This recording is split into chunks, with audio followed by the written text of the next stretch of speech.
I'm going to call the meeting. We got the recording going. First, I'm going to do an acknowledgement. We meet today on settled indigenous land, which is traditional territories of the Chinookan peoples of the Wasco, Wishram, Warmstring, and Grand Ronde tribes. Let us honor this land as traditional native stewards, past, present, and future, and strive today to embody a commitment of cultural equity and reconciliation, ecological conservation, and sustainability.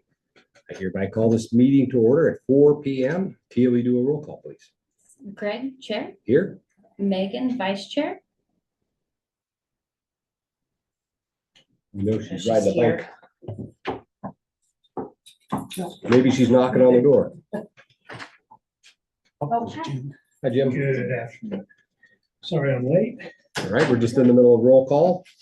We know Tamara. she's logged in. We'll let her speak later, but Megan, we can't hear you. Tamara, Secretary. Here. Jim. Here. Elazar. Gisela. Here. And Matt. Here. All right, thank you very much for doing that. No public online, I don't see. Okay, so we'll go to the public comment part. We're on to agenda item number 4 for proposed fare change for the Gorge to Mountain Express. Amy? I'm sorry, before we move on to that, Tim, I believe there was no public comment. There was one that was posted online. One comment on Okay. a Facebook or an Instagram post. One Okay. comment. But- Yes, and you got the entirety of that. email. So, Yes, so I'm just gonna Sure. make sure we're being transparent, even though it wasn't sent through email. That.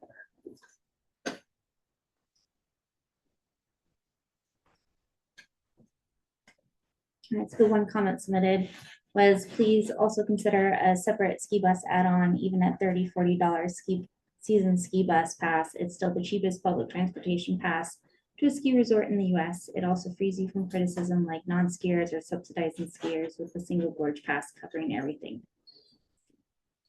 The one comment. So they want a season pass for a price? I think what it sounds like they're actually encouraging to go higher. Higher on our pricing. Yeah, and the gorge pass to not necessarily cover Yeah. the Gorge to Mountain Express. Good. All right, thanks for sharing that comment. Sure. All right, and I'll move into my memo.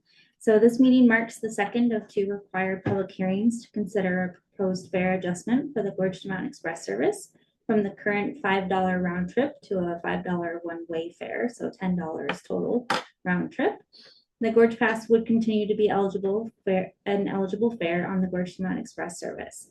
These hearings are to provide an opportunity for the public to submit comments and feedback. Board members are asked to review and discuss the proposal as a formal decision will be needed.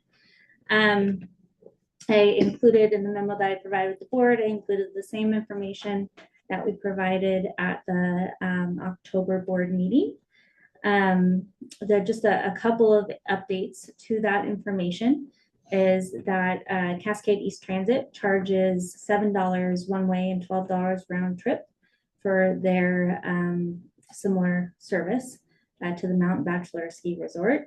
And they also offer a $299 season pass for that route as well. We have other things to know. The scope change request through FHWA was approved, so flat grant funding will support the service for the next 3 years, which is just a good thing for you to know as you make this decision. And then after the 2027-28 season, ongoing operational costs may not be eligible under FLAP guidelines, and that's when we need to discuss more about sustainable funding solutions. I think those were the big things. So at $5 each way and $10 round trip, the Gorge to Mountain Express is an affordable transportation option and still far below similar services in Oregon. I do still feel strongly that with that flat funding that the Gorge Pass should remain in eligible fare, but of course the ultimate decision is up to you all. And then staff recommend that the board consider and discuss the fare increase.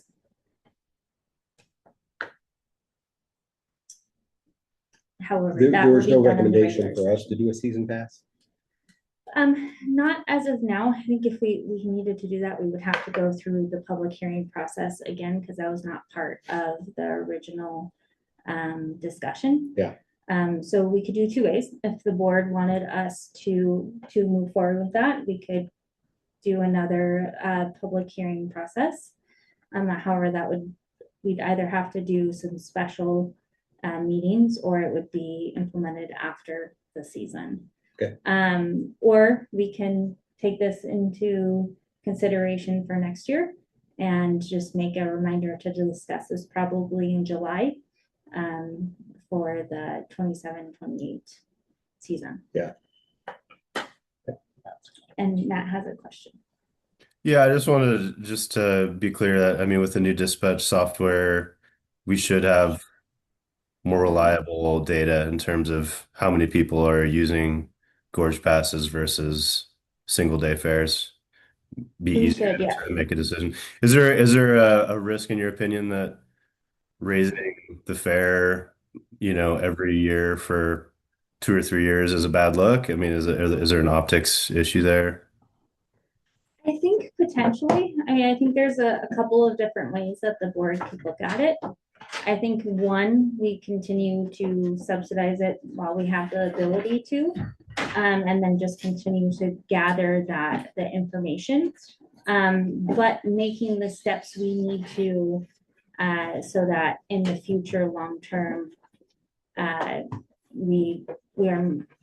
it's not a big jump for riders, going from this, or as big of a jump for riders if they're going from the subsidized version of the service to the non-subsidized. So I think that's something that I would encourage the board members to discuss. So season pass is out for this year. I mean, basically, unless you want to do a lot of extra work. Well, I'd be happy to do it, if that's what the board feels strongly for the community. But unless we do those special meetings, it would be, yes. Big fan of season passes, that's for sure. Yeah. But remind me what the Gorge Pass is. The The cost or The existing one? yeah, so it's good for all of our fixed route services, right, and it's $40 per year. okay. I mean, smart, you would buy that. But it doesn't work on the Gorge Doesn't Mountain. work, right. It's not gonna work on the Gorge Mountain It this year. does, no, it would work on the Yeah. Gorge to Mountain. Oh, it this would? year. Yeah, This year? yeah. Oh, that's my. Oh, Unless oh, we, yeah, unless sorry, we say did I- not to. Was Yeah, there that's some what- communication? No, it's in there. I read that, like. No, it's all her I fault. thought a That's meeting- not me. Up to us. So that came up in conversation last meeting that it did not, but so is that changed or? No. Did I yeah. misunderstand? Mhm. Sorry, well, I think where the kind of the gap in communication was, the last meeting, we didn't necessarily know that we were gonna have that flat funding because the federal government was in shutdown. We hadn't heard anything from FHWA on the status of our flat contract. Okay, So there was a little bit more of brainstorming of, if we don't hear back in time, how do we do this service and what would make sense?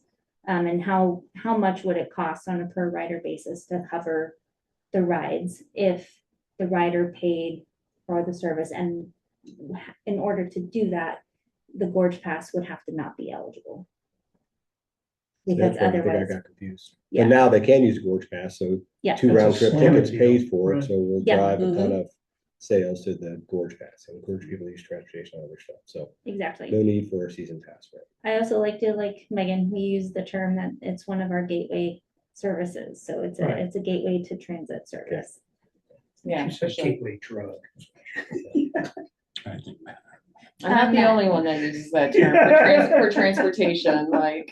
Matt, do you still have a question or you just forgot to put your hand up? Yeah, I guess just to follow up on this flat funding, are there other ways we can deploy this flat funding if we decide as a board to make Gorge to Mountain completely sustainable via fares? Not this year. Okay, or but not for the potentially next in year. the year 2 and 3 of this 3-year window, we could potentially do that. So if we come together sort of next summer and really get our I's dotted and T's crossed and all that, we could potentially find other use for that grant funding. Uh, Sorry, I should have said that more specifically. Unlikely. We could submit a scope change request to FHWI, but I would be really surprised if they approved for Okay. other funding. So there's no real incentive for us to pivot away from the flap funding until it runs out, in theory. Correct. We can't use it to expand service on Columbia Gorge, well, not expand, but go back to the OG summer schedule for Columbia Gorge Express. I'd have to double check. I don't know for that sure, but I'm happy to do that research. Okay. Although one thing to know with the Columbia Gorge Express, starting this coming spring, we can go to that 9 level, that 9 trips a day service. Okay, yeah, I'm motivated by that, because that was a big, I don't know, service cut. In my mind, it was a service cut for us this summer. 100%. But yeah, this sounds, Sounds So, pretty no reasonable. brainer. And did you get invited to that Maxine Dexter? I did. Okay, So I'm planning on attending. so that'd that be as a well. good place to kind of hit up the funding as well too. So with the flap funding and everything, we really can't do a separate season pass for the Gorge to Mountain. I mean, I think we could, it would just need to be done, I would recommend that we do it in a thoughtful way, meaning we're just planning it a little bit We more. could break that apart from the, The Gorge Pass, yeah, you could, okay. it's within your scope to make that determination. We would need to do another public hearing process in order to do that. So we're kind of late in the game. this Yeah, year we to made do it it. Yeah, last We year, just- yeah, I Yeah. think so, but I just in the future, I was wondering if we were able to break that apart or if we had to, We could break it apart. okay. That is something that you guys have the authority to do. And honestly, I didn't really realize there was that other agencies use that season pass or they have a specific pass for their ski services. it's almost like we want to do like a Gorge Pass Plus, because like the branding with the Gorge Pass is so well known now that it's like, I don't want to like That's- create a special. Yeah, I think that would make sense. Yeah. Gorge Pass Plus, yeah. Yeah, Yeah, I think those that all make sense. And I think what my recommendation would be is we just continue talking about this and maybe next year kind of discuss or next summer, discuss what we want that action plan to be and when we want to start, what we want our final kind of goal to be by the end of that flat funding and how we want to work up to that. Okay, sounds good. But we haven't heard anything from the public. Regarding. Except for that one There's- That, there's social one media little post comment, on yeah. Instagram. Mhm. okay, because oh, that's where that came from. I was Yeah. like. that will be. So it's, it's a double the cost, which I think warrants it. I'd say a lot of the comments that I hear is that people are happy to pay that. So they don't have to drive. Yeah. Because I think Or it seems reasonable. $5 mountain trips or bus fares, it's back from the 90s. I'm going up to Snowbird, so. Yeah, and I think the key is here, we still have the ability for the Gorge Pass too, so Yeah. that the individuals where that is hard, because there are individuals who use our service and that $5 each way could be a burden. We still have the ability to use that Gorge Pass through our Gorge Transit Connect program or through the Student Pass free fare program, so that there's access for those individuals. So with students, there's no limit for students going up the mountain. Correct. Okay. Yeah, that's why it's an amazing gateway, like, because kids are like, for the first time ever in their life, riding the bus and Mhm. doing it autonomously, and it's building them independence, and then they might play around with going to Portland, or I don't know. Or the city route. I think what we've heard, some feedback that we heard from the summer is that a lot of kids were using participating in our youth incentives program that we had. Oh, for, because, like, Pietro's Pizza. Mhm. Yes, I have heard some good stories about that. yeah, because they became familiar with the cat bus with the Gorshton Mountain Service, and so they started trying it out around town. And I was at a port meeting yesterday, and a mom told me that her kid uses our bus to go up to the mountain, and it's a lifesaver for her. It gives them independence, and it makes it so she doesn't have to keep shuttling up and forth. But so I think there's a lot of stories and Yeah. like that. I heard a similar story as well. I was waiting at the DMV and this one of the moms recognized me because I used to work with her and she told me that her son has really been using CAT because of just how he was exposed to the school system and really getting familiar with the routes and how to navigate through that within the city limits. And so now he's able to at least travel from Parkdale to then to his job and just navigate around without having to depend on his parents. So I echo that sentiment. Great. Yeah, Thank you for that. a former bike club member, Lincoln, he was using it for the mountain, then he was this summer using it to go to Cascade Locks. I can't remember what he does there, but then he comes back, he's got his little scooter, he goes to Pietro's, has lunch by himself, and then gets himself home. Just like, it's like the mom dream. Nice. Awesome. Great. So that's it, right? That's it. Entertain a motion to kind of bring us out of this session. So moved. Thank you, Megan. Do we have a second? Second. Any further discussion? All those in favor, say aye. I Aye. Aye. You opposed? Okay. We are adjourned out of that. All right, we've already done our acknowledgement, but I'll have you do a roll call for our main meeting Greg, Chair. here. Megan, Vice Chair. Here. Tamara, Secretary. Here. Jim. Here. Elazar. Gisela. here. Matt. Here. All right, thank you very much, Tia. Agenda item 3 is the approval of the October 15th regular meeting minutes. Everybody's been provided those in their packets. Do we have any revisions to that? And I'm sorry, it's not just the regular monthly Oh, minutes, but the- it also includes The special fair meeting, Yeah. Okay. public- both those minutes? The motion to approve the minutes from last month, from both meetings. Okay, do we have a second? I second. Thank you. Any further discussion on the minutes for both meetings? Okay, all those in favor, please say aye. Aye. Aye. Aye. Any opposed? All right, chair votes aye as well. Meetings are approved. We still don't have any public. I'm not seeing any up there.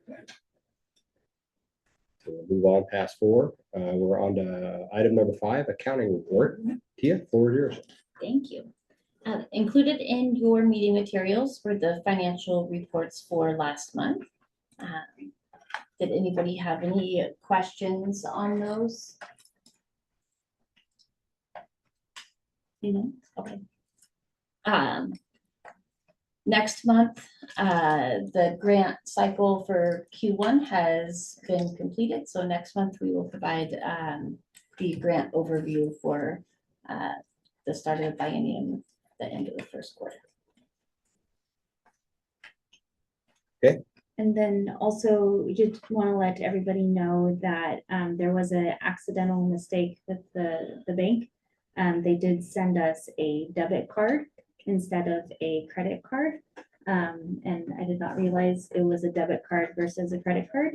And so I thought they were just sending me a new credit card. And so I did use the credit or the debit card a couple of times. I believe, Tia, That it was is, included or? yep, that has been documented and let me pull that up. And the reason why that's a big Yeah. deal is because it's not in our financial plan. Oh, Okay. So just a heads up, and wanted to make sure everybody was aware of that. And you'll see Columbia Bank merged with Umpqua. We had that change and then they've merged back. So that's kind of what prompted them to send that as well. So you'll see the name change again on the financials. When you see the bank info, it represents Columbia Bank again. So Just want to make sure that that's identified too. Yeah. Yes. Yes. Yeah, because we So always, keep things Anson's also interesting. banks with them, okay. So there's lots of changes, and so, yeah, so they, I guess a part of that, they automatically sent out debit cards, and because that's not part of our financial policy, that's where. And That's the not check for rectified. insurance, that $12,000 check, is that for the entire year? No, That's quarterly? that's the monthly Monthly? health insurance Or premium. health insurance? Yes.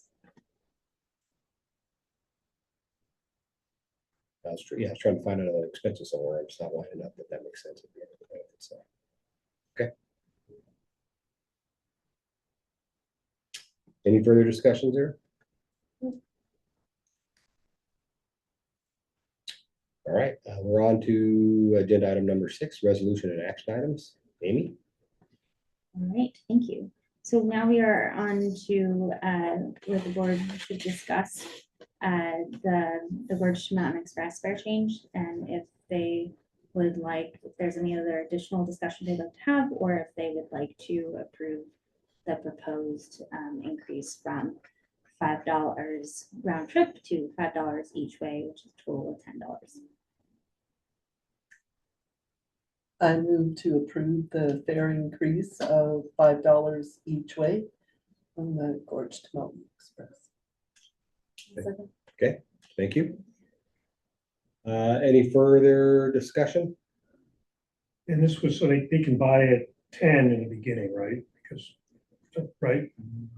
Because you were getting taken, people weren't paying the $5 and getting a free trip down. So that no longer can happen. Correct. Okay, Yeah. yeah, And it makes it consistent with all of our other services as well, which is one way. unbelievable, my opinion, but okay. Yeah, it's like- All right, hearing no further discussion, all those in favor, please say aye. Aye. Aye. Any opposed? Chair votes aye. That passes. On to 6B, Port Hood River IGA. Thank you. So as we have discussed in previous board meetings, CAT and the Port Hood River staff have worked together over the past several months to create a draft intergovernmental agreement, or IGA, between CAT and the Port of Hood River for the development of the interregional transit facility on port property near North First Street and the waterfront area. The purpose of this discussion is for the board members to review the IGA and provide staff with guidance on key elements. The Port of Hood River conducted a similar exercise actually yesterday. And then the staff of both organizations will review comments and will refine the final IGA, hopefully for adoption the December meeting. I provided in all of your materials the memo. I think what I will do is I'll just go to the key elements of the IGA that the board should be aware of and or just discuss. And then if there's anything else you guys would like to discuss, I'm happy to go into more details. So the first one was the advertising and branding controls of how much control CAT should maintain for sold advertising at the transit hub. So potential approaches are that we maintain full control within our current CAT branding guidelines, which also must meet the guidelines for FTA, or port right of review approval for content categories, or we do joint branding guidelines. Do you guys have any specific thoughts? I don't understand why it wouldn't just be us. Will that impact our the price of our lease? Not to my knowledge. Okay, well then I'm in favor of us having control. And it does sound, based off the conversation that I heard last night, they would like some section to be able to give safety recommendations for how to use the surrounding site and consistent with the port wayfinding and branding guidelines too. Okay. Which That makes sense. seemed Okay. okay. All right. So it sounds like as much control as we can kind of maintain. All right. First right of refusal for CAT kiosk and facility space. The draft IGA provides CAT right of first refusal on the space if the lease expires or the port decides to sell or redevelop the property. Do we want to maintain right of first refusal as written for the, for the kiosk? Or do we want to remove and address later in a separate leasing policy discussion, create middle ground language for kiosk and facility and address more specifically in a separate lease? Well, that if they end that lease, they could potentially like lump some other land in there to create a bigger parcel for somebody to do development on there. So would our roofer, like, it could be kind of a bigger piece of property that we're looking at then, right? I don't think that they would just take our small, rectangles that we'd have for our Oh, lease on that yeah. to lease out to somebody else. Maybe they would stand up vendors or something, but So I think my understanding, of course, we're in the very conceptual stage. My Yeah. understanding is that it would be a kiosk, not necessarily on our facility space. Okay. So it would be outside of it, but the intent originally was that there might be a kiosk that if we decide that we want to have more presence there, then that would be a way that we could have staff there or security, et cetera, et cetera. I think my recommendation is to keep it flexible. I'm not sure if it's necessarily something that we have to have, but I think we don't know. I mean, the intent of this property is to be in our control for at least 40 years. So I would want to make sure that there's flexibility, and that if there is a kiosk there and we want to continue to have that kiosk and it makes sense for staffing reasons, then we have access to it. That to me seems a place that would really make more sense for transfer of buses and at some time possibly in the future, as far as easy off, easy on access to interstate versus this location. So I do think we need to be flexible and have that opportunity for kiosk if ever needed. Okay. Yes, Matt. What's legal's interpretation on that, on having this written into the IGA versus the lease specifically, and what, middle, I always read the words middle ground in some sort of legal document as like creating ambiguity or potential headaches. So I mean, I guess I'm just wondering what legal has to say on this regard. So I'm not sure if I discussed one specifically, the middle ground language. He did review, so our lawyer, Ruben Cleveland, did review it as written and did approve that, but I can double check with him and what his thoughts are on that. So he was happy having it just written into the IGA that we have right of first refusal, essentially. Yeah. Okay, that seems to make sense to me as well, but I just was curious. Thank you. I will have to, yeah, and I think this will be an item that we'll have to go back with Kevin from the port and discuss a little bit. I was a little bit more fuzzier of what the port's thoughts were on this specific piece.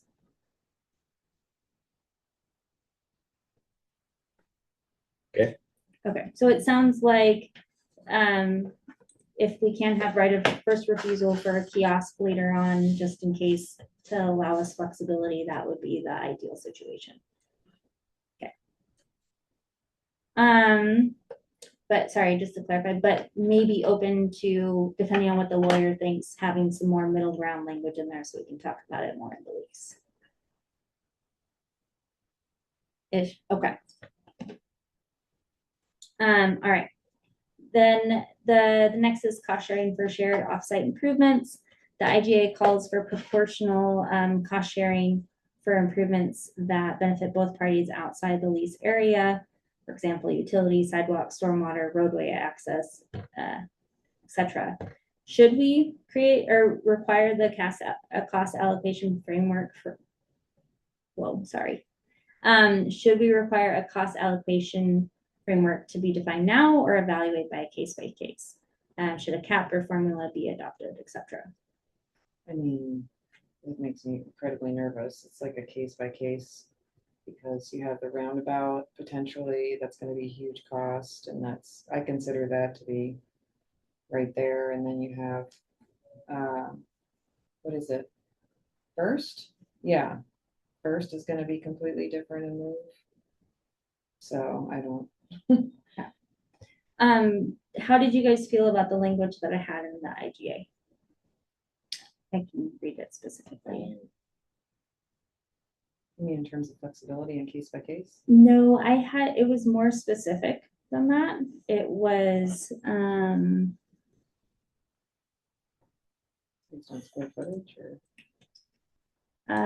no, it was, all right, it says, it was section E, all aspects of the construction shall be at CAT sole cost and expense. If there are improvements that are required for the interregional transit hub that are located outside of the area of the interregional transit hub, Port and CAT shall ascertain whether such improvements solely benefit the construction of the interregional transit hub or provide benefits to multiple properties and infrastructure in the area. If the improvement provides benefits to multiple properties and infrastructure in the area, Port and CAT shall share the cost of such improvements such that CAT shall be responsible for the costs associated with the improvements that solely benefit the interregional transit hub, and Port shall be responsible for the costs associated with improvements that benefit other properties. If there is any disagreement between Port and CAT as to the proportional benefit of the parties, such disagreement shall be resolved through the dispute resolution provision. What's an example of an improvement that doesn't benefit us? yeah, Well, I think that's where there's kind of maybe a lot of unknowns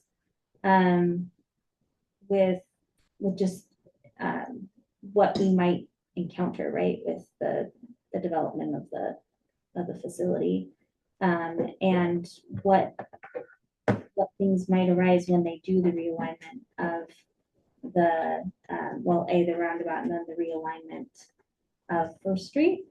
And I think, there's potentially everything, right? They could all benefit Right, us, we right? move people, We move people. right? Everything down there would be an Yeah. improvement if it helps. Yeah. yeah, But I think then it's just, making sure that it's a proportional cost that we are paying for. And how we decide that, I think is maybe a little bit harder to understand. Yeah. But still, we should, right? I mean, if there's costs that, Right, you would think it'd be There- based on rider increases. I yeah, mean, right, I mean, Yeah. we see it by ridership. yeah, ridership, or you could look at the number of vehicles per day. Yeah, Yeah, there probably should be a notice provision of time in there too, when these capital improvements are gonna occur, to give us time to react and plan for long-term budgeting and other stuff, that there has to be some time frame that's outside of any short-term type of time frame. Like they Yeah. have immediate stuff they have to do and say, all right, you owe us. Your portion is $200,000 because we had to replace all the sewer mains, and you're proportionally part of that with the restroom facilities or whatever else, and then all of a sudden, we don't have time to account for that. and make sure that grant funding can pay for it. yeah, I'm thinking about the urban renewal sort of bombshell that was dropped on us, like a year ago. Like, and how, surprise, we're Yeah. like not gonna be paying you back anytime soon, or, Well, I think with anything, right, there's gonna be some things that are gonna pop up, right? Right. Just like when we're looking at redeveloping our current park and ride facility into a bus barn, I didn't realize that the sewer goes right underneath it. And in order for us to move forward with that sewer is gonna have to be relocated, right? There's lots of things that are gonna pop up. And I think what it sounds like, and correct me if I'm wrong, it sounds like we're for the most part okay with this language. Maybe stipulate something about what that proportional share looks like of how that gets discussed. And then a provision for timeframe. Yeah. Am I hearing that right? yeah, Maybe good to have some initial examples of what they're considering as shared improvements. Yeah. Like such as, where it's like and they can name off what those potential things could be, so we have a full understanding what that is. Yeah, and I think it might be helpful because they have it included as to the, utility, sidewalk, stormwater, roadway access, but Yeah, we may want some exclusions, right? If they name off something else, we may, hey, that doesn't make sense to us, but. okay. Yeah, because like in the raise grant, we just like at the 11th hour added that bonus bike bridge across the Hood River. That's gonna be a nice $10 million project. Yes. So, Yes. and that would be a benefit to us. Yep. To increase biking and walking access to the bridge. Okay, all right. Okay. And then, so I'll work, then the next one is the long-term termination and relocation. So I wanted to make sure just everyone was aware that in the IGA, so our minimum, we have to have a minimum of 40 years at that location. So that's the minimum useful life. However, if, and per FTA requirements, however, if we decide to, if that gets, for some reason removed or relocated, then we would be responsible for all that cost. So I did put in there a stipulation that if the port terminates for convenience, maybe they got a really big opportunity, maybe there's a really big developer that wants to go in and to develop that property. They could, but they would be responsible for all the costs that we have put into this facility and everything that we owe FTA, and then finding a location that is similar in requirements and location. Yeah, makes sense. And then port review, role and design. Current IGA provides port reasonable approval for siting and footprint, architecture and materials, circulation integration with roundabout and trail system. How do we feel with that? Yeah. No concerns? Okay, great. Public restrooms and maintenance responsibilities for public amenities remain to be finalized, trash, restroom, snow removal, etc. Right now, in the current phase, we do not have restrooms in our grant. I imagine with this type of facility and within 40 years, there's going to be some need for that. So I think that makes sense. But do we want cost share? Should our lease include maintenance, landscaping in exchange for rent? Are there any thoughts? But where it's going. Yeah. There is a fairly large restroom located It's fairly not right close. there. Yeah, it's at the waterfront. But they're closed all winter. Okay, yeah. Oh, Yeah. okay, good point. And trash, down there, the bathrooms and the trash are a huge headache. Yeah, the trash is Bathrooms. awful. Bathrooms are a headache no matter. Yeah, I don't where you think- go. If they're public bathroom, it's a headache. Yeah. Yeah, I think if they're already doing that, I don't know that we want to be responsible for our own separate one. Right? That's a one-off for us to manage and deal with. It seems like it'd be better off in their hands and us But if paying those, proportion. if they're not open during the winter, I mean, that would be They put Sorry. porta potties out there in the winter. They close the internal bathrooms. So they Porta have potties. put porta potties in the past, but who knows? Yeah, and if this is gonna be like an inner, like I'm with Tamara, like it, in terms of like the vision of it being like the first thing you see as you disembark in Hood River, it's like in line with first class experience. It should have everything that we need there. It's just how do you, the maintenance on bathrooms is Yeah. huge. Yeah, Like somebody has to physically check it every morning and every night and make sure they're locked. None of them auto locked because people jam them open. yeah, maybe it's during our hours of operation, it's only open to, Yeah, and I think those things we can decide, down the road more. I think it's just more, I think if we're open for cost share, which I think we are. Yeah, That makes sense. definitely. Yeah. Okay. Both parties benefit from that. too. Yeah. Yes. Agreed. And I think also from my perspective, I think we'll still, because we kind of know what are some of the issues that we see here, then there would still be daily, at least likely daily runs down to that area to check on busy transfer times and make sure that there's no trash and et cetera, et cetera. Right, is the playground bathroom closed during the winter too? Here, Yeah, no, the At the port. at the port, yeah. that I don't know. I know the event site here, and Okay. these right here are supposed to open and close automatically, but I go over and do it. And I also clean the bathrooms 5 days a week, so, yeah, I know it's a huge problem, and I'm not saying don't do it. I'm just saying you have to be prepared for somebody to physically go down there and check them Yeah, twice a day. yeah, I think they do Yeah. close those bathrooms. Yeah. yeah. At the playground, I think Yeah. they do. in the Yeah. winter. Yeah. Okay.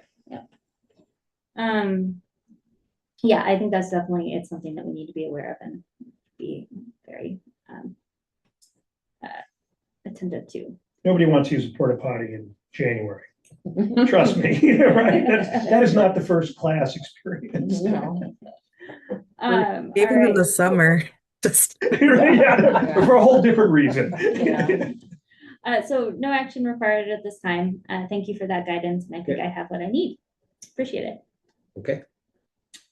So the next one is, I'm sorry. coming down. HRV. Yes, the Hood River Valley Parks and Recreation and CAT IGA. So CAT and Hood River Valley Parks and Recreation, while that is the longest title I think that exists. Staff over the past several months have worked together with ODOT staff to understand if there's a way that CAT could act as a pass-through agency to distribute funds from ODOT to parks for the Community Pathways Grant. The purpose of this discussion is for board members to review a draft IGA between CAT and the parks and provide staff with guidance on key elements. Again, we'll take that guidance, we'll go back to the park staff and legal counsel for refinement before we bring back. And again, ideally it would be in December. And again, I included a large memo in your guys's meeting materials. So I'm just going to go to the key elements that everybody should want everybody to be aware of and discuss. So pass-through agency. With this IGA, CAT will become a pass-through agency to give funds from ODOT to parks. Is the board okay with this? I think that's the biggest question. Yeah, I mean, is this like like a one-off emergency need, then it feels like a good partner in the community to do this for them. Yeah, I agree. I have no problem. We had talked about it before, as long as it's legal and we're doing it the right way and we can't be implicated and Yeah. we're getting direction from the state that that's fine, then why wouldn't we do it for our community? Now, Because there's an administrative fee on there as well too. there's an 5%, administrative fee of $2,500. 2,500. Is that fee covering our billable hours for legal and CPA advice? I mean, are we losing money on this? No, I think it is covering our hours. Okay. It feels I mean, reasonable. I'm personally kind of pretty lukewarm on this, if I'm honest. I mean, I know it's just my opinion and all, but having a little bit of insight into parks, I know that they've thrown out some money on these property options throughout the county, and they don't have money. And so it's like they're spending money to buy options for property that they can't afford. And I know they're applying for grants and whatnot, but I don't know. I feel like there's maybe been a bit of lack of oversight on their end of the spectrum. But at any rate, that's my 2 cents. Yeah, and just to clarify, this is the Community Pathways Grant that Parks and Rec won, the $7 million grant. that they won, and they're trying to terminate that. Essentially walk away from that grant, but they've already expended costs, and ODOT is trying to pay them back for that. Yeah, so my understanding is there was, they were approved the grant and then they had some, they were in the they got approval from ODOT to proceed after the pre-application stage, to, move forward with this property owner, and the funds that we would be, passing through would be for legal fees that were related to this. Yeah. Yeah. Let me see. Yeah. And they thought they could do it, and then they didn't realize till afterwards that funds couldn't be used Only for. be used to purchase trail right of way, not acreage. Yeah. Yeah. Yeah. Which was such a, like, why did we get approved for the grant to begin with to buy the property when we can't really use the money to buy the property? Yeah, it's a giant, like, mess up. But I guess it's helpful for us to help them out, get their money back so they can move on and actually create the trail. Yeah, I think that's great to be a good partner. I just, we're board members of CAT, and, our really only thing that we should be worried about is what the downside risks are for CAT. So, as we work through the numbers, I just wrote down a few things, but I guess the nuts and bolts of it is just, do we have any downside here, financial or legal, and how do we insulate ourselves from any of those risks?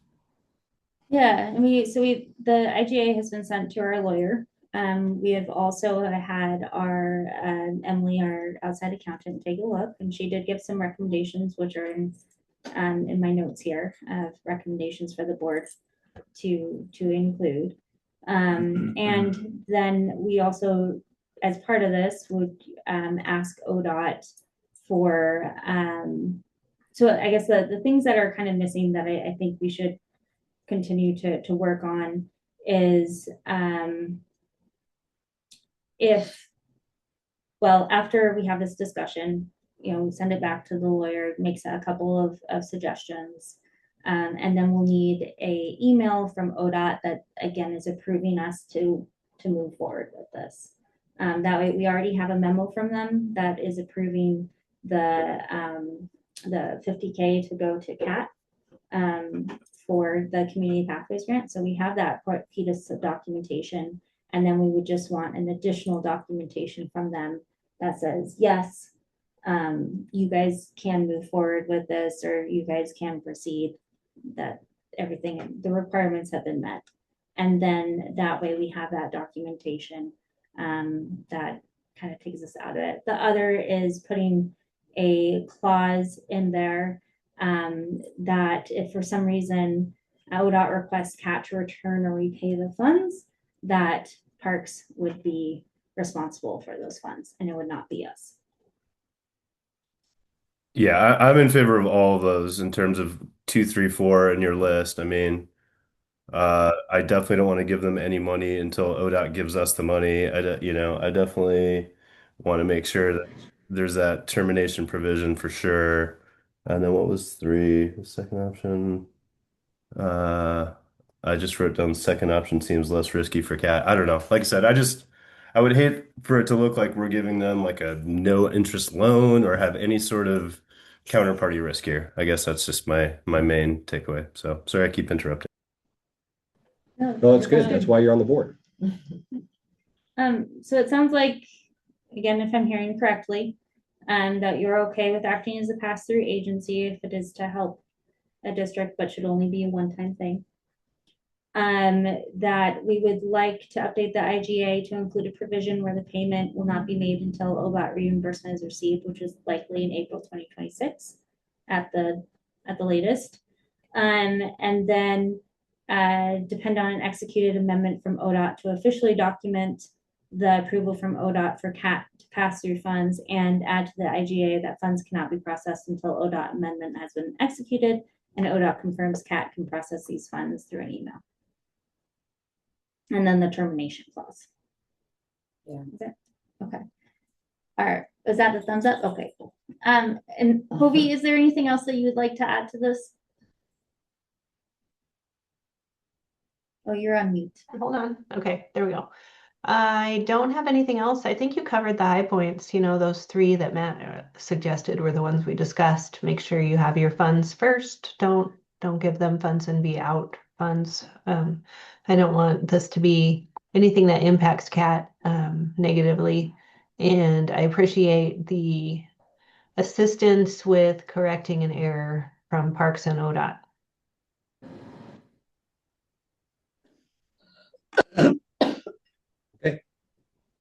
All right. It's really a shame that they can't just keep the 7 million for development of the trail now that the right of way is happening. Like it's, Agreed. oh gosh, it's like $7 million. This is so much money to create a walkway for kids to get to school. Anyway. All right. Okay, nothing to do there besides your Nothing to general do there, directions. just general direction. Thank you very much. And I'll right. bring it back to the next board meeting. Okay, thank you. We're on to item number 7, operations manager report. Jeff, you're online. I'm You're up. here. Can you hear me? Okay. That's great. Cool. I'll start with the operations report here. So overall safety score stayed the same with improved speed, but one minor accident, which we'll talk about in a bit. The presented October fuel costs stayed about the same.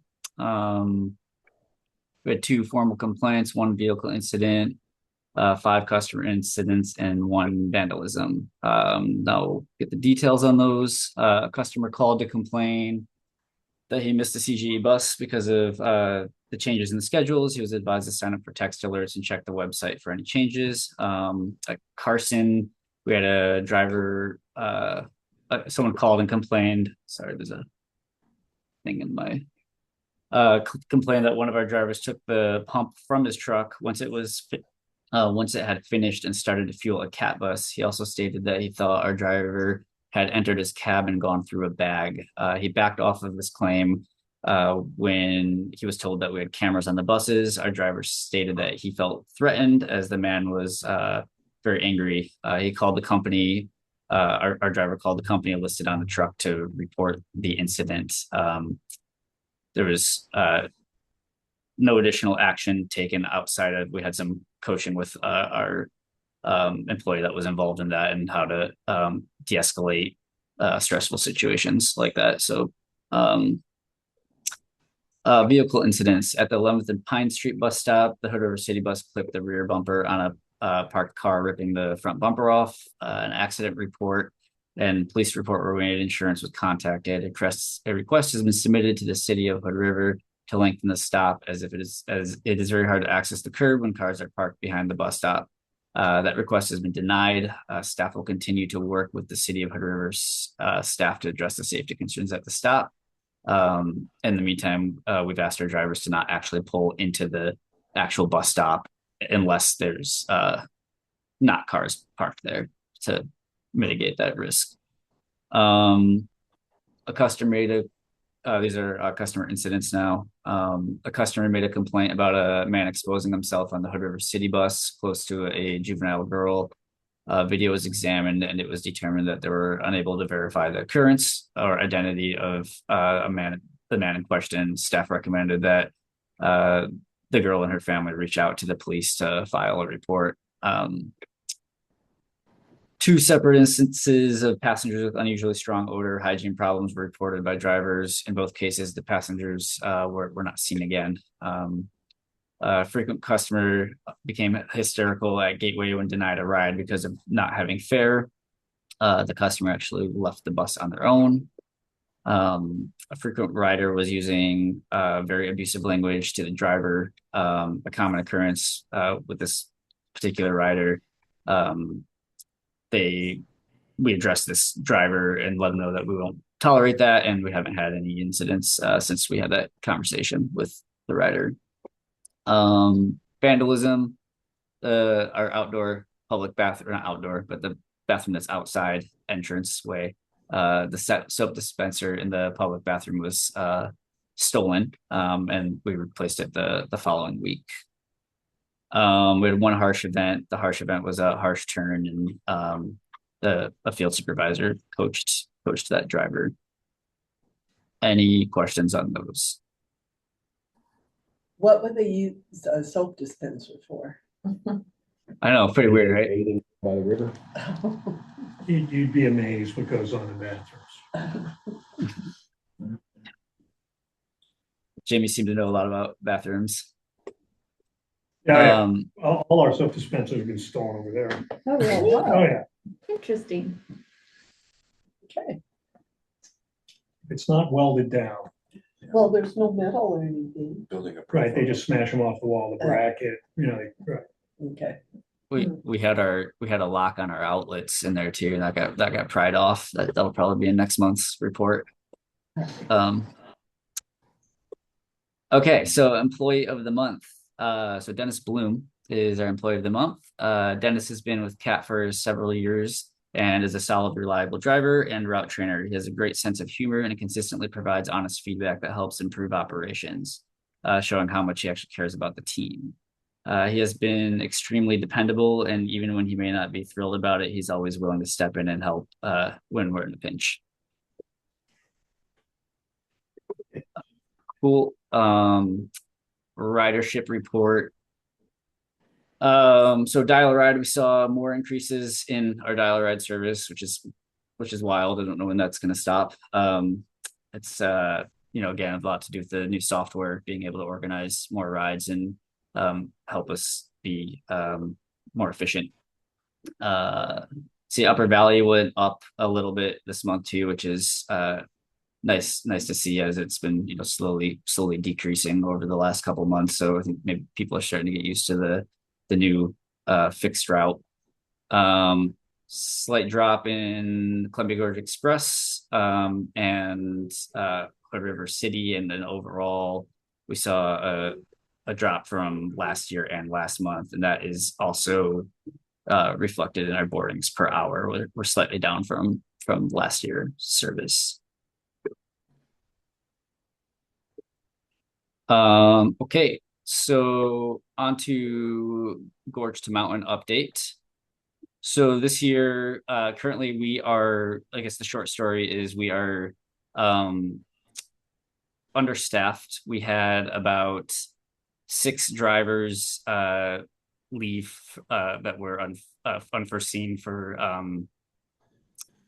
their employment status changed, due to some of them due to medical reasons. And there's a couple of them that were not able to come back to us that we were anticipating coming back. We have a couple drivers that changed their actual full-time status for when they do return, and we are still pending one of these people on medical leave. They are hoping to come back, and we're hoping for them to come back as well. But they, it's a process to come back from medical leave, depending on your circumstance. So with that said, the last couple of months we've been hiring as much as we can. We have been reaching out to job fairs. We've increased our social media posts, and we've actually done about 8 interviews now. And out of those 8, we've hired 1 full-time driver who is fully onboarded right now, and 2 part-time drivers, with one of those part-time drivers that'll start mid-December, who they do not have a CDL, so likely they won't be able to really help cover Gorge to Mountain until January. With that said, we also have another pending employee, another full-time employee that will help with covering our services. So I guess to put it into perspective, we need about 2 to 3 more full-time positions to run our full Gorge to Mountain service. And I say 2 to 3 because that's pending. That's new hires. That's pending the one person that we're hoping is going to come back on after leave.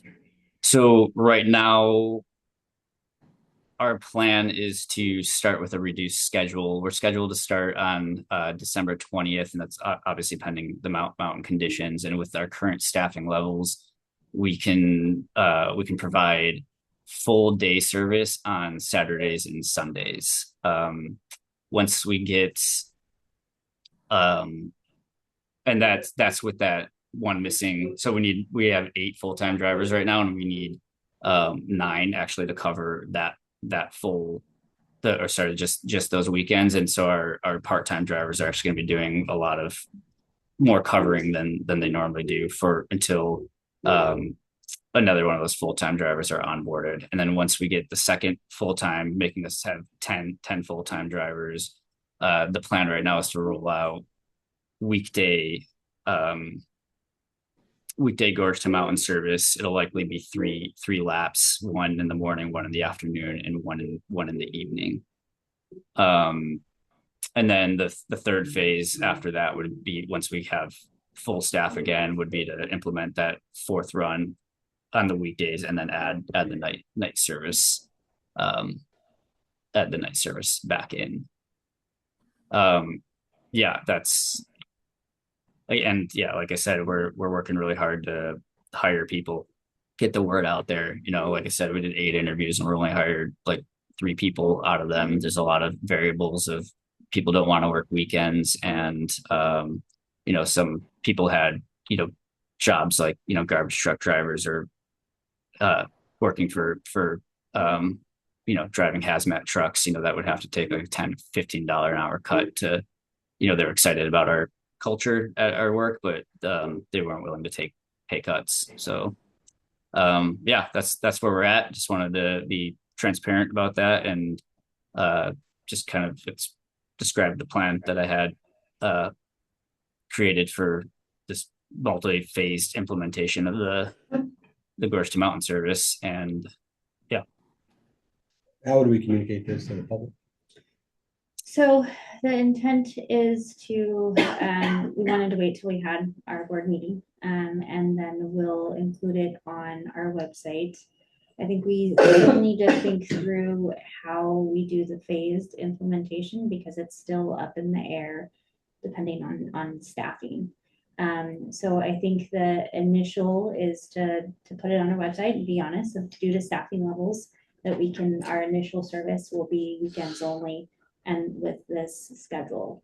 And then once we have been able to hire up, then we'll state, I think where I'm still trying to figure out of what the best way to do it is, when we do get staffed up, do we give that forward, or that information that will be increasing that service with 2 weeks notice or whatever, or do we just implement it a week out? That I think I'm trying to understand is what makes the most sense, because if we announce it, as much in advance as we can, then there's the concern that people are going to get confused and they're not going to necessarily know, and then that causes more confusion. But I'm not sure if it's enough notice to do just a week or what have you. I think a week probably be fine. People can adjust. Yeah. 2 weeks, they'll forget. Yeah. You're right. Okay. Okay. So we're sorry to give that news. And we're working hard to staff up, and I think for future, on what I'm thinking about is how do we make sure this type of to protect us in the future as much as possible. I think one of our learns is we had several people on medical leave, and I was hesitant in hiring people because I've never really had someone go on medical leave and not come back before. And I think we just get less hesitant and we just start hiring. And then I think those are my major learns. So are you always hiring? Or do you always have the option, join us with our fantastic culture? Taking his line. Yeah. We tend to. To keep a pool, is call them back. We don't need anybody right now, but Yeah, we will tell people that if we're not hiring, we'll say, hey, we'll take your resume, and we've already exhausted all of those individuals that have applied over The time. the applications are always available online. We generally don't do like big social media pushes like we are until we are anticipating need more employees. I think that's the other learn too from this that um, just like just from a marketing perspective of like we really started pushing doing. I think we're correct me if I'm wrong, Tim, but I think like every 3 days we're doing another hiring post versus like in the past we were a little bit more like maybe once a week, and so like a higher frequency of posts to get like a further outreach and getting more people to apply. The other thing is, this is more long-term, but the other term is the other project is how do we diversify our staff? Right now, a large amount of our staff are elderly individuals. How do we diversify our staff so we have a pool that includes lots of different demographics? I think that's something we need to think about as our staff is aging. And this is something that, I've actually recently learned is not just an us issue. This is something that's happening throughout the gorge. And we need to work together with other partners to try to figure out how to address that. Affordability factor, housing is huge. Yep. So with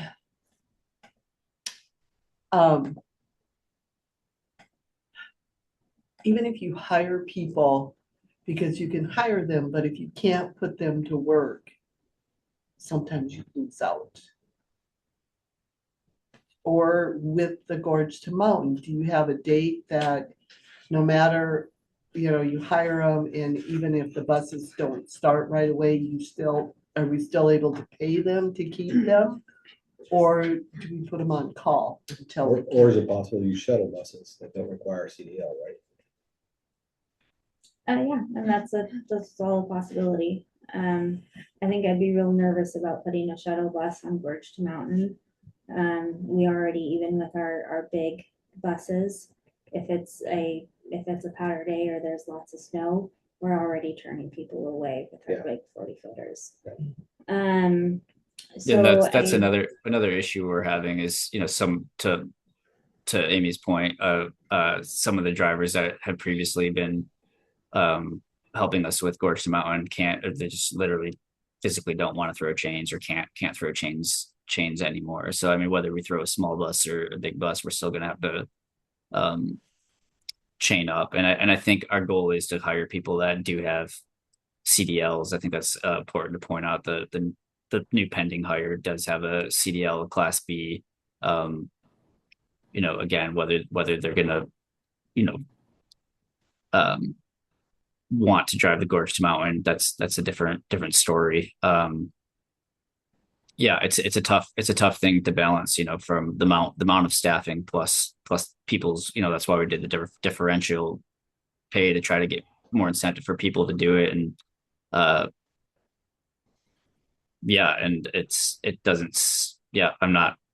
not sure what to really do except maybe just try to have more, like Amy said, a larger demographic of drivers. I'm not sure I had traction tires last year. We put studded tires. Yeah. And they work great. Yeah. But you still need to chain up State law. because we're over 10,000 Oh, pounds. okay. All right. I know this. Okay, Yeah. I think we got some good info here. Yeah. Okay. Appreciate it. Yep. Anything else? Okay. Sounds good. Thanks for that update. Yep. All right, I think we're on to agenda item 8, the executive director report. All right, great. Just a couple of things I wanted to make sure the board was in the loop on.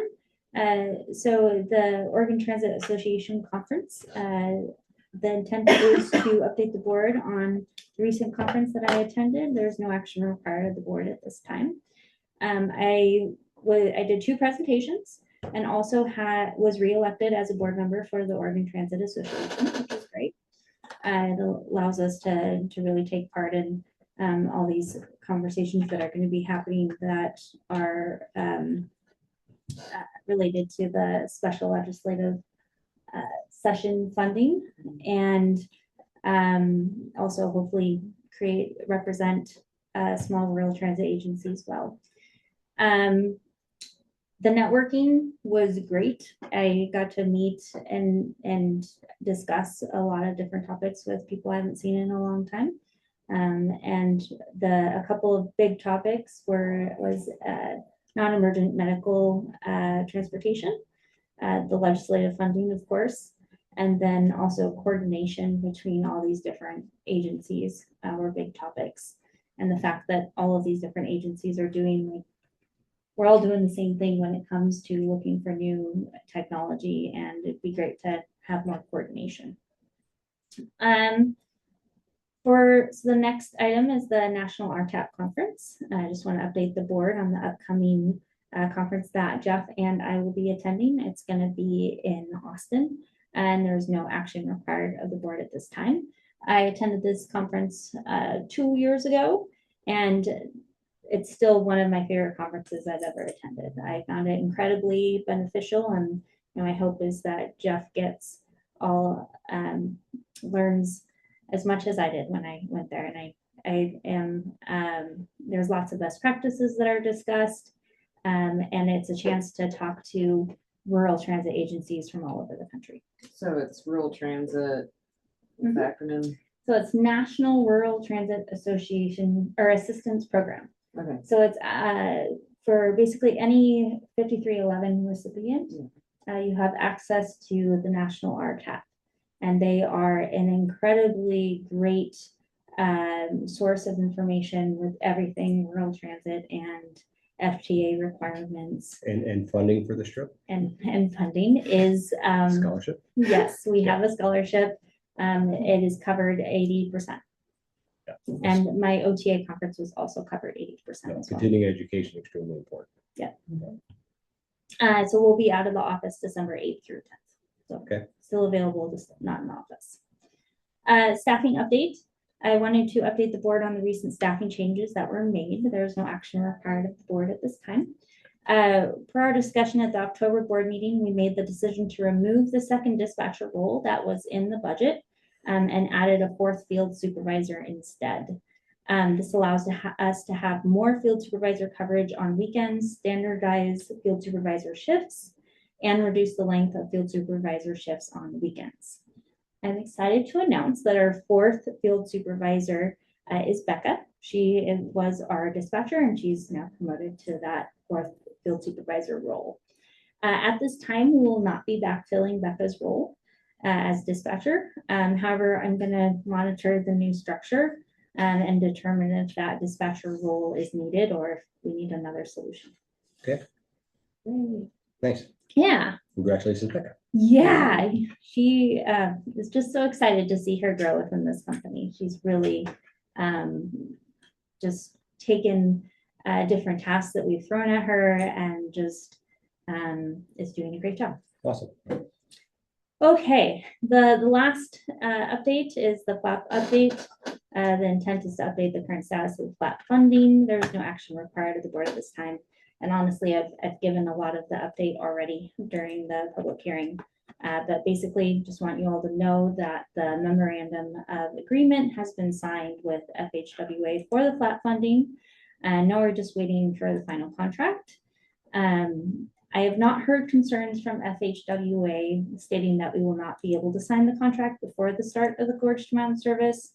However, with the funds that ODOT is providing us for us to move forward with the acting as a pass-through agency for parks, we can use that funding for the Gorge to Mountain service. So any questions? No. Okay. All right. Thank you. Awesome. Thank you for that report. Appreciate it. Does the board have any other additional items they want to discuss? I have A couple. One is, I met a woman last week at a book talk.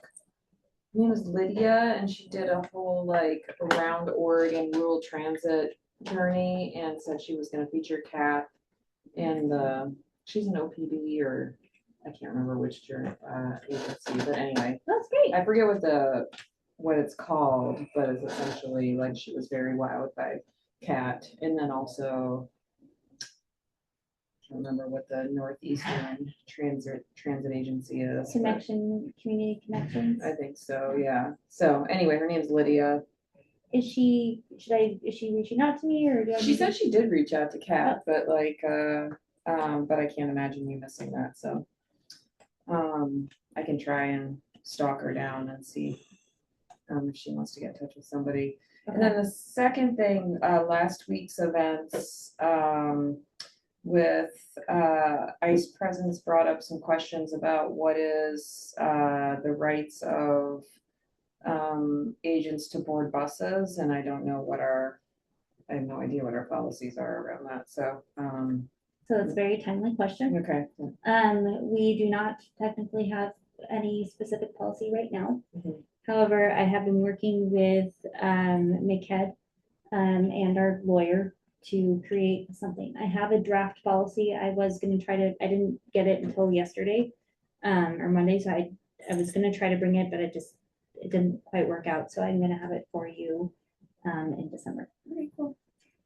But it gives us, I feel confident that it's gonna give our employees a little bit more direction on how to handle it. Okay. Awesome, thank you. That's it for me. Oh, and then one more. Is it like announcement or? No, whatever you want to do. So the